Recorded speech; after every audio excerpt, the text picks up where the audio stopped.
ప్రథమ సంవత్సరం ఇంటర్మీడియట్ పరీక్షలు ప్రారంభమయ్యాయి. నేపథ్యంలో ఇప్పటికే పరీక్షలకు నిర్వహణకు అన్ని ఏర్పాట్లు అధికారులు చేశారు.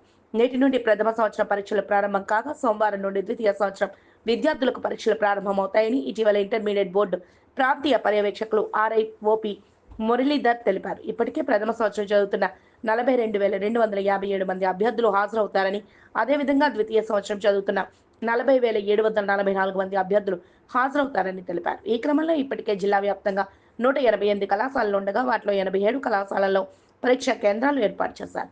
ఉదయం 9 గంటల నుంచి 12 గంటల వరకు ఈ పరీక్షలు కొనసాగే. ప్రతి కేంద్రంలోనూ సీసీ కెమెరాలు ఏర్పాటు చేశారు.